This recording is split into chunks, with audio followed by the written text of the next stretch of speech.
if she'd forgotten anything. You haven't, Gil begged, feeling the start of panic. What if the station store hadn't been busy? What if Miss Lundy had gone to the counter, paid for her coffee, and come straight out? She might be walking back to her car right that minute, raising her hand against the sun, squinting through the windscreen at the empty passenger seat. Go, go, go, he whispered in despair. As if in answer, he heard the soft roar of the ignition. They were moving. Gil felt the SUV make a wide turn of the petrol station onto the exit ramp, the hum of the motorway growing louder and louder. The driver paused, waiting for a break in the traffic, then accelerated to join the flow. It was too late to turn back. Gil was engulfed by terror. He'd chosen the SUV at random. Ms. Lundy would have no idea where he'd gone, and every passing minute was carrying him another mile away. He lifted a corner of the blanket and looked through the rear window. The sky was completely clear, apart from a cloud drifting far and free across the blue. At the sight of it, Gil's fear vanished, and a surge of exhilaration took its place. Other people had always decided where he should go.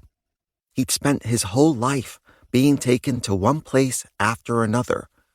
Now, for the first time ever, he wasn't being taken anywhere.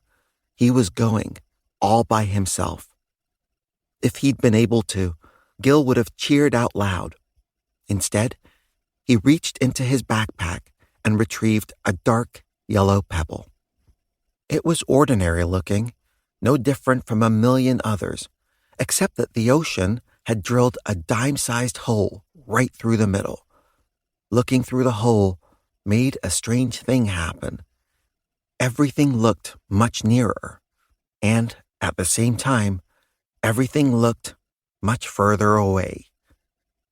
Gil raised the pebble to his eye and stared at the sky until his heart settled and his breath grew calm. Chapter 2. It was deliciously cool in the SUV, even under the blanket. Gil almost fell asleep listening to the soft drone of the air conditioning. In 20 miles, take exit 15 on the right towards Route 82 East. Okay, the driver said in a loud voice. You told me that already. Gil heard a rustle of plastic. I might as well have that sandwich, she announced in a loud voice. Half of it anyway. She must be lonely, Gil thought, talking to herself like that.